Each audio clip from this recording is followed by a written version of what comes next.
Saya Cisha Fiknagoka, NIM 2210281058. Di sini saya sebagai pemateri.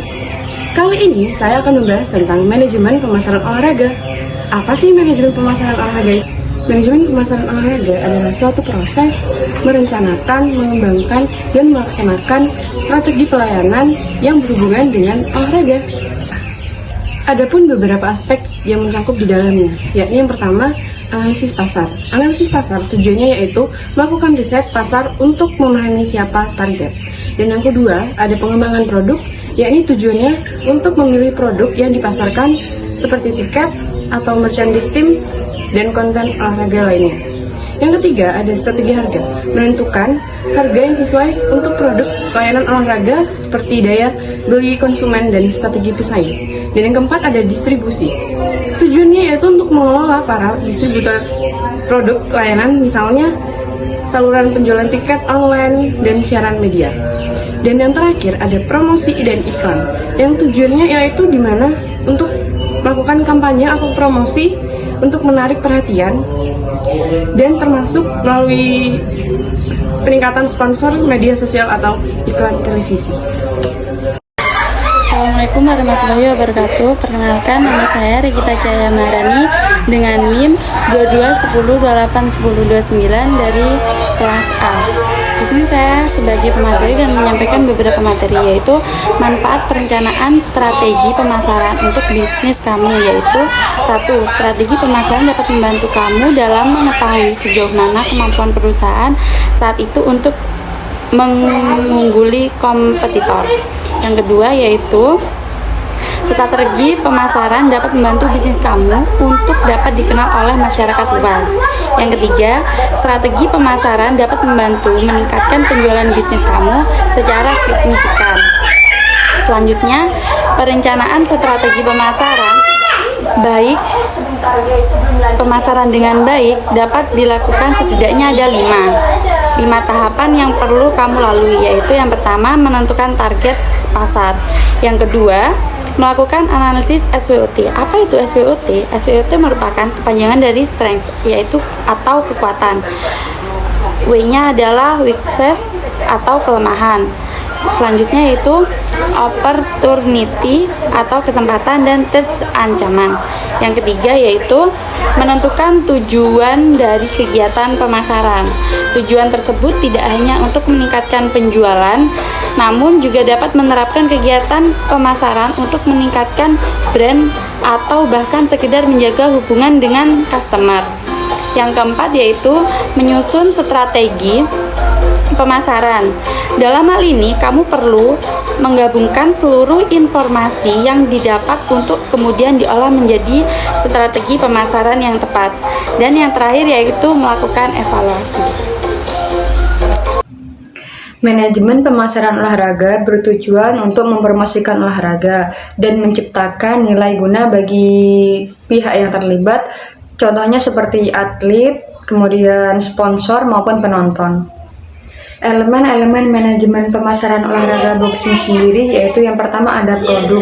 Produk dalam olahraga boxing adalah pertandingannya sendiri, termasuk pengalaman menonton baik secara langsung maupun melalui siaran. Kemudian yang kedua ada harga. Harga tiket, biaya langganan siaran perlu disesuaikan dengan target pasar. Event besar cenderung memiliki harga lebih tinggi dibandingkan pertandingan yang reguler. Selanjutnya yang ketiga yaitu promosi.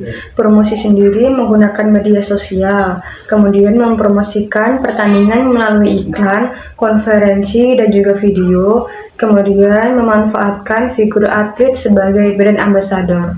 Selanjutnya yang keempat yaitu distribusi. Jadi pertandingan olahraga boxing sendiri dapat disiarkan melalui televisi, kemudian layanan streaming, ataupun diadakan secara langsung di arena. Jadi jangkauan distribusi yang luas akan meningkatkan visibilitas dalam olahraga. Kemudian yang terakhir yaitu ada strategi komunikasi. Jadi komunikasi melalui media massa, kampanye digital, serta interaksi langsung dengan penggemar dapat membantu menciptakan hubungan emosional dengan audiens.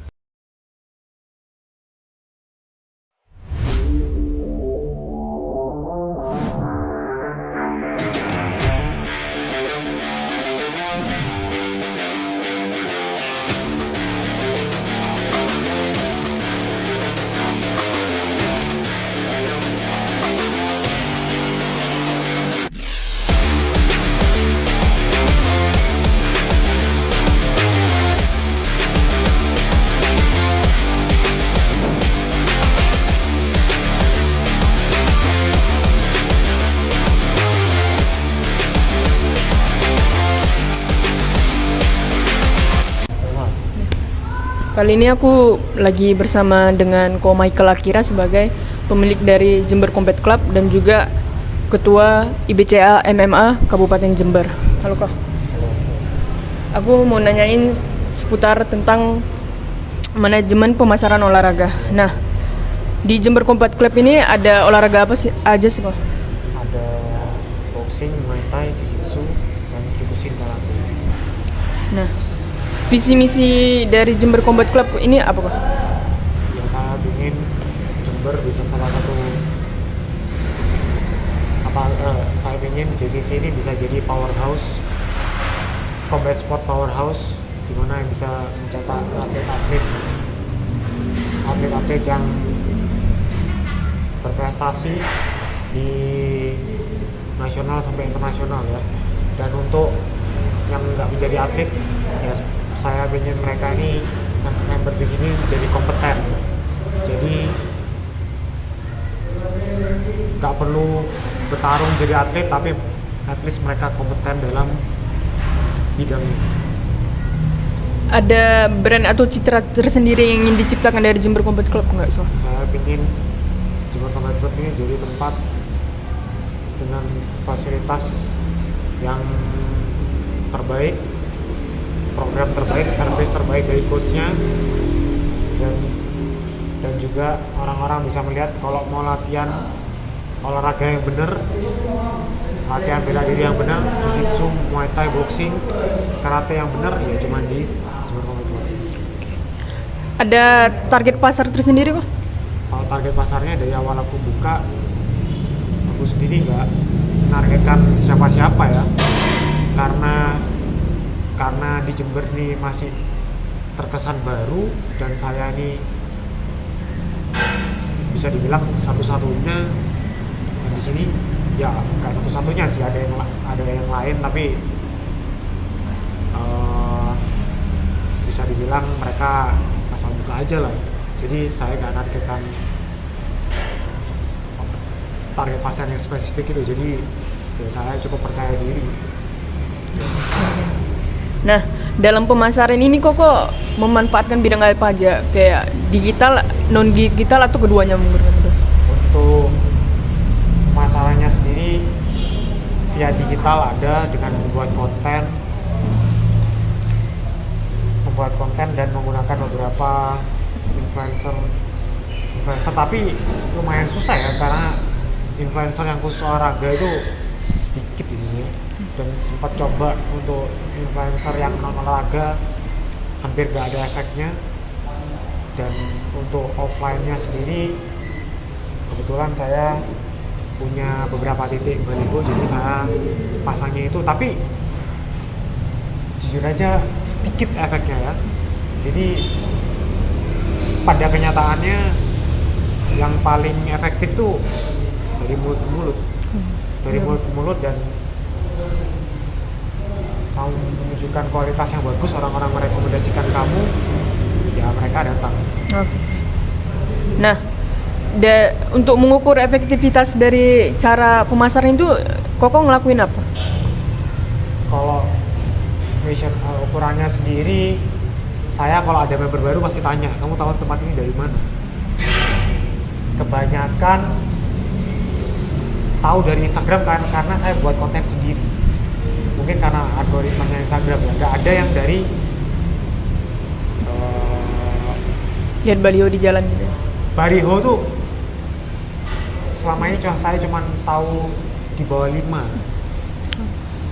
Dan dari mulut ke mulut banyak.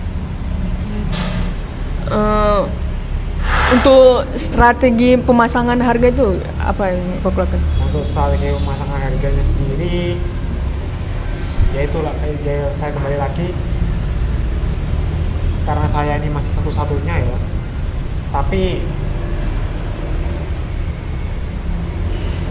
karena Jember juga kota kecil dan perekonomian Jember selama 5 tahun ini juga turun, jadi saya ngambil 20% sampai 30% dari UMR Jember lah. Jadi saya pakai saya pakai patokan itu untuk start harga, dan saya lihat kompetitor ya, sebetulnya ya bukan kompetitor juga sih, start harga di atas saya ya tapi saya stick jadi kalau ditanya benchmarknya bukan dari kompetitor tapi dari UMR Jember itu sendiri. Oke, baik Ko.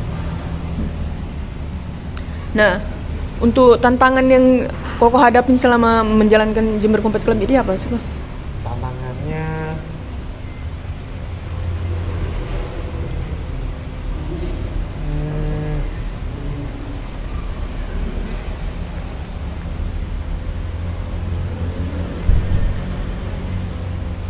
karena saya ini memang suka di bidang ini, lumayan susah ya mikir tantangannya apa ya. Menurut saya gak ada tantangan gitu. Kalau dibilang repotnya itu lebih ke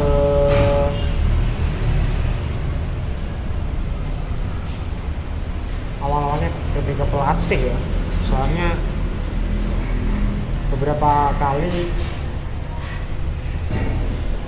saya pakai asisten pelatih itu kurang cocok, gak sesuai sama standar saya, dan jadinya lumayan turun brandnya, gak ada progres. Terus kalau saya main apa ya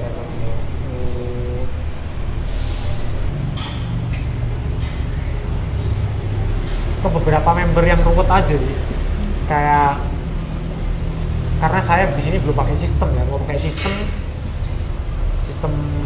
software gitu masih belum worth it lah, karena bisa dibilang saya ngecas ini masuk murah, jadi repotnya kadang-kadang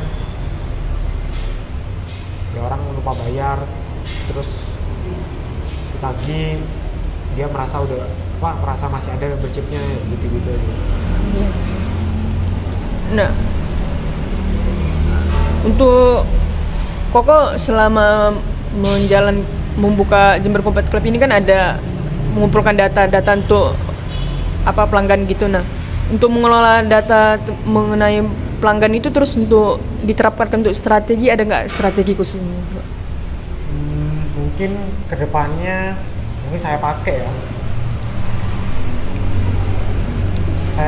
Tapi untuk saat ini masih belum, karena itulah tadi olahraga sini di bidang saya ini masih belum market, di mana hampir nggak ada kompetitor, dan strategi itu masih belum. Mungkin kalau ada untuk mencakup pasar yang lebih banyak,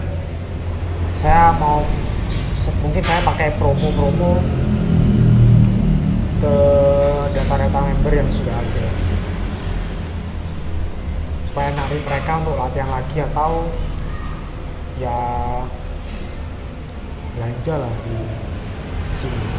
Nah, Koko sendiri ada nggak ini sponsor atau mitra komersial dengan pihak yang lain? Untuk saat ini, saat buka di sini hampir gak ada yang support ya, kayak di brand lain ya. Tapi saya buka ini ya, dan diberi banyak kemudahan sama ya salah satu teman saya. Ya, kemudahan dalam sewa pembangunan ini itu, jadi ya lebih mudah untuk survive lah di awal-awal dimana masih merintis. Cuman untuk brand yang di luar itu masih belum ada, karena menurut saya ya, orang-orang masih belum merasa biasa lah dengan olahraga ini, dan masih cenderung kolot, nah, kayak olahraga apa itu terus body contact banget, kok bulan ngapain tinju ya, ujungnya sedikit brand yang mau sedikit brand yang bisa melihat value yang saya berikan, dan mungkin mereka nggak mendapatkan value apa-apa, nggak melihat potensial value yang mereka lihat. Tapi kalau di kota-kota besar ya olahraga ini sudah biasa dan jadi salah satu industri red market di luar ya. Kalau ditanya di Jember ya, itu kan kota luar ya di sana ada alasan di sana bisa besar ya. Oke. Nah, Koko punya usaha tersendiri nggak untuk meningkatkan loyalitas dan kepuasan dari customer-nya? Untuk seperti itu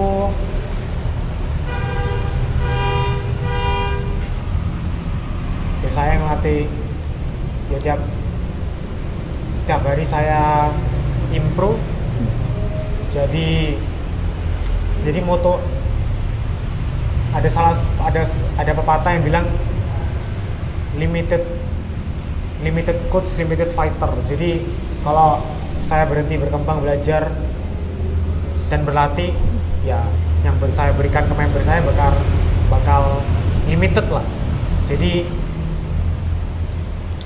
ya saya terus berkembang. Kalau orang-orang merasakan perkembangan, ada sesuatu yang baru di otak manusia, mereka pasti mendapatkan manfaat dan ini berlatih terus jadi lebih baik. Untuk klub Jember Combat Club ini ada nggak mendukung kegiatan-kegiatan dari masyarakat lokal sekitar gitu? Lokal sekitar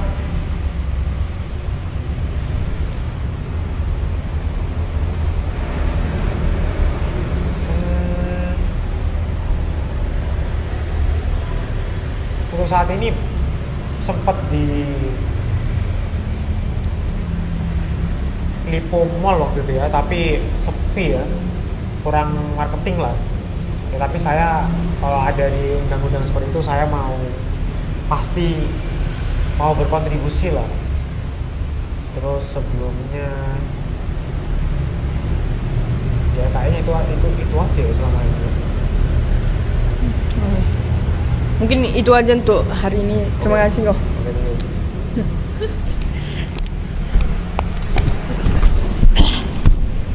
Nah, jadi untuk kesimpulannya adalah manajemen olahraga itu bertujuan untuk melibatkan perencanaan, pengorganisasian, pelaksanaan, dan evaluasi kegiatan olahraga yaitu untuk mencapai tujuan yang efektif dan efisien. Manajer olahraga bertanggung jawab untuk memastikan bahwa setiap aspek organisasional berjalan dengan baik, mulai dari perencanaan event, pengelolaan sumber daya, hingga pengawasan keuangan.